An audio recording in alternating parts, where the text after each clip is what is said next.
হাওয়া অফিস সূত্রে খবর, উত্তর পশ্চিম বঙ্গোপসাগরে নিম্নচাপ তৈরি হয়েছে। এই নিম্নচাপ উড়িষ্যা এবং অন্ধ্রপ্রদেশ উপকূল থেকে ছত্তিশগড়ের দিকে যাবে।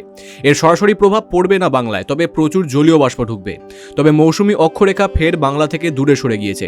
আপাতত দক্ষিণবঙ্গে ভারী বৃষ্টির সম্ভাবনা নেই, তবে হাওড়া, উত্তর ও দক্ষিণ চব্বিশ পরগনা, পূর্ব ও পশ্চিম মেদিনীপুর, নদিয়া, মুর্শিদাবাদে বৃষ্টির সম্ভাবনা রয়েছে। রবিবার 9 জেলায় বৃষ্টির সম্ভাবনা বেশি।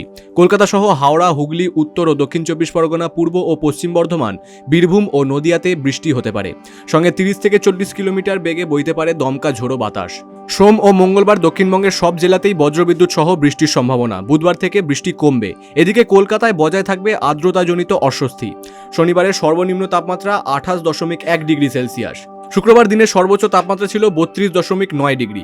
বাতাসে জলীয় বাষ্পের পরিমাণ, আপেক্ষিক আর্দ্রতা 73 থেকে 91%। আগামী 24 ঘন্টায় শহরের তাপমাত্রা থাকবে 28 ডিগ্রি থেকে 32 ডিগ্রি সেলসিয়াসের মধ্যে।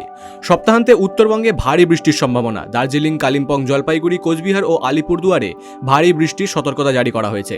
সঙ্গে 30 থেকে 40 কিলোমিটার গতিবেগে দমকা ঝোড়ো বাতাস বইতে পারে। রবিবার আলিপুরদুয়ার ও জলপাইগুড়িতে ভারী থেকে অতি ভারী বৃষ্টির সতর্কতাও জারি করেছে হাওয়া অফিস। ভারী বৃষ্টি হতে পারে দার্জিলিং, কালিম্পং, কোচবিহার এবং উত্তর দিনাজপুরেও। সোমবার উত্তরবঙ্গের প্রায় সবকটি জেলাতেই ভারী বৃষ্টির সম্ভাবনা রয়েছে। মঙ্গল, বুধ এবং বৃহস্পতিবারেও বিক্ষিপ্তভাবে ভারী বৃষ্টি চলবে।